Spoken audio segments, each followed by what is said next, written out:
about you. And no one wants to volunteer for you. No one wants to help you, like Welder and Sharice Davids. Welder's platform was to the left of Davids, but Davids told The Intercept that if she was presented on a vote on single-payer healthcare, she would support it. The difference came down to intensity. Championing an issue and organizing around it is a different sort. Is a little bit, let's just say it's a little bit different than being willing to support it if it lands on your desk. If you're really out there championing for it, like Brent Welder will be, it's good. And it's better than Sharice Davids just passing it, voting for it. And the thing is, she can maybe not vote for it when push comes to shove. That's the thing we always have to consider. But also, we got that race. And I mean, obviously, seeing now about more of her positions, I mean, I feel a little bit more comfortable. 1,000% wish Brent Welder was in there, but oh well, what happens, happens.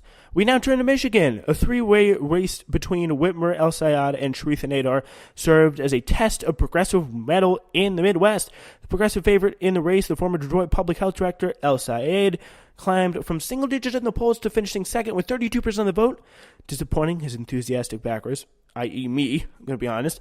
Whitmer, who ran what would have been considered a solidly progressive campaign just 2 years ago, finished on top with 51.5% of the vote. Senator, a political fraud who concocted his ideology ahead of the campaign, spent $11 million of his own money to siphon off 17% of the vote, really honestly accomplishing little beyond eating into what was presumed to be a lot of El Sayed's vote share. They both ran on state single payer, and voters were repeatedly observed to confuse the two brown candidates for each other. So, like, he was definitely, Senator was definitely a fraud. He was a fake progressive, but really a Rubio-type corporatist. Like, he was a fraud, but not everyone knew it, so a lot of people were confused.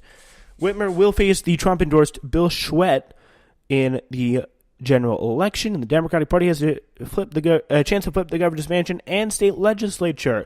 Both Sanders and Ocasio-Cortez campaigned hard for the long shot El Sayed, laying down a political capital in a way that is unusual for establishment politicians, both of which two Democratic socialists are not. Despite the disappointing loss, however, El Sayed's ability to capture a respectable vote share sets him up for a future political career that wouldn't exist with a single-digit finish, like the idiotic. I know he didn't have a single-digit finish, but Sharif Nadar, he's pissing me off so much. So annoying. But also, he's an incredible politician, amazing speaker, very inspiring. Oh, and also, by the way, he has all the right positions. Unlike Mrs. Daughter of former Blue Cross Blue Shield CEO Richard Whitmer, and company's lobbyist through a fundraiser for Gretchen for her earlier in the year that netted $144,000. Two front organizations pumped $550,000 of dark money into the race on her behalf, so probably tons of ads. Gretchen Whitmer's place was like plastered all over the state before the election, which was incredible. As of May this year, Thaneda was leading in the polls, likely because of the result of a massive televised ad blitz he funded throughout the state. But The Intercept reporting on his background, including reporting adopted by Newsflash, as well as reporting from HuffPost about Thaneda abandoning lab animals at a company he formerly owned, helped sour many voters on his bid. The Grass Point Democratic Club took the unprecedented step of issuing an anti-endorsement of Thaneda, urging voters to steer clear of his fraudulent campaign. And he was booed off the stage, the progressive caucus of the Michigan Democratic Party. Now we turn to this. It's a little bit of an interlude, a little bit of a break to read idiotic tweets. So, Dante Atkins, who's a Twitter user, tweeted out, Ocasio-Cortez, referring to Alexandria Ocasio-Cortez, is a young woman of color. She ran as a Democrat. She's a Democratic nominee. She immediately endorses the other Democratic nominees with enthusiasm when they defeat her endorsed candidates. If you have a problem with her, need to be honest with yourself as why. Then someone named Anita says, she was part of Bernie Sanders' campaign in 2016. For me, that's enough of the reason. This is called Alexandria Ocasio-Cortez derangement syndrome. Not Trump derangement syndrome, which is a fake disorder made up by conservatives to document a real phenomenon. Liberals who are mad online about the president, so much so as appear to be deeply unwell. Yeah, and the outpouring of vitriol and ire liberals who have spewed with renewed victory this week towards Alexandria Ocasio-Cortez, the young Democratic socialist who beat Joe Crowley. It's just really quite an incredible situation. This is the I do want to get more in this exchange here. So Anita, the guy who said, "Oh, he worked with Bernie Sanders. That's enough for me." So this guy responds, "So we need to support women, especially women of color who want to be a part of the Democratic Party and give them more of a voice unless they support Sanders?" Anita goes, "Precisely. And as mentioned by another tweeter, please stop trying to connect people's lack of enthusiasm or distrust of Ocasio with racist reasons. I didn't support Sanders. I want to support Ocasio." Yeah, Ocasio has more enthusiasm than Mother Hillary ever will. I got news for you. I never said it was because of racism, but people sure do seem to be defensive about this. Calling progressive racist was a frequent feature of 2016. Lynn Marie responds to that, "Because you are." To be perfectly clear, because I have MAGA hat wearers liking my tweet, when I say you, I'm referring to those who worship at the altar of St. Bernard of Burlington. I like that name. Those who have bastardized progressivism are attempting to place woke with white men at the center. Hell no. All right. St. Bernard of Burlington is also a pretty awesome name. I must say that. Yeah. Wow. I can't take much of this anymore, so what I'm going to do is read one more tweet of this. This is from someone named Candace. "This to reads to me as we've checked off all the boxes with this one, but we still don't understand what women and POC Dems are asking for. We are asking that our experience, expertise, and hard work be respected. Not brushed off as establishment / not progressive enough, because it isn't. We don't care about your identity. We don't care if you're a 3-headed alien. Just have the right policy positions. It seems like you guys are more interested in something more than that." Wow. Yeah, so the fact is that Ocasio-Cortez is a woman who has not put in the work.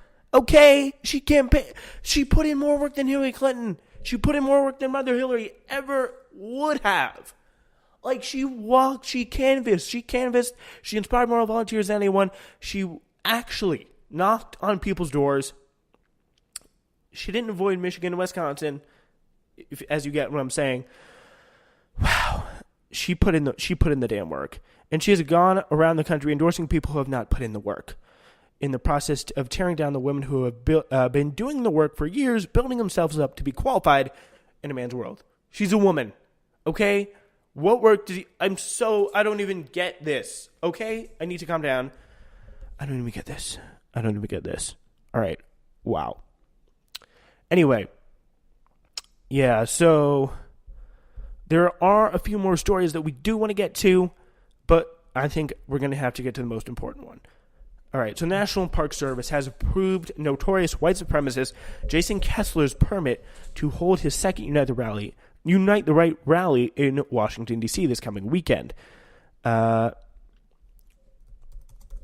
we will get more into this story in just... please excuse me, I'm very sorry. We are going to have this story for you about the new head of Customs and Border Patrol. Then we'll wrap it up. But pretty much the point of the story I was about to do is there is a possible Charlottesville 2, taking place near the White House. Oh dear. Yeah. F them and the tiki torches they rode in on. That's all I have to say about that. But now, the new head of Customs and Border Patrol. Thank you so much for staying with us, everyone. This is Newsflash Live today, and we got a great story for you. It's about feminism. After 94 years of kicking immigrant ass and literally taking names at the U.S. border, the Border Patrol just got its first women boss. Carla Provost, who has been acting out of the agency, was officially appointed its first female chief on Thursday. Just 5% of the organization's employees are women, which, according to NBC News, has remained pretty much the same since when Provost joined 23 years ago. Yes. Ironic feminism. I like it. Can we get another drop for that? Anyway, Yeah, so as you might expect, Provost supports Trump's plan to build and somehow pay for a southern border wall, which is described by Customs and Border Protection Agent Kevin McAleen as an agent. Oh, yeah. Which, knowing what Border Patrol agents are all about, hint, hint, hint, and it's not good things, is very, very telling. We all know that much. But enough about all that. Provost has said she's humbled and proud to be about the appointment and talk about the appointment, and also said she wants to use this position to champion women. Yeah, champion them to be deported as much as possible when they are detained at the border. Yeah, so that's how it's pretty much going to work. When it comes to women, obviously, there is always more to do than she told the New York Times. I know that I'm the first female to lead the agency, but I definitely know I will not be the last one. Hopefully, you will be the last one. Hire more female guards, queen. That may help with your little mission. Yeah, that lightning drop is for feminism, not for Carla Provost. Yeah, because she is. Yeah, we all support women getting government jobs, and this is the thing, Carla Provost. This is the point, because there's going to be people out there there's going to be two types of people out there. There's going to be people who are going to try to leverage this in some kind of win for feminism and say that, oh, this is such a feminist thing that they're doing here. It's really nice that someone is finally able to try to get to run some things at the border who's a woman, but no. And that's not the case. But when she gets criticism, conservatives, the first thing conservatives are going to do, because they play by their own, they play to win. The first thing they're going to do is say, "How dare you criticize Carla Provost? She's a woman. I thought you were for women, and we're not allowed to criticize any liberal women. If we did that, you'd flip out." Oh dear. Yeah, it seems like we have a little bit of problems there. And by the way, best of luck to Carla Provost. May she not be as bad as her male predecessors, but all evidence to the contrary, being the fact that she supports Trump's border wall and she supports all Trump's immigration policy, so obviously she would have been to be appointed in the Trump administration. Let's hope she's just not too bad. That's all we can pray for at this point until we get someone else appointed. All right, that's it for us today. We will see you on Monday after a Monster Live show.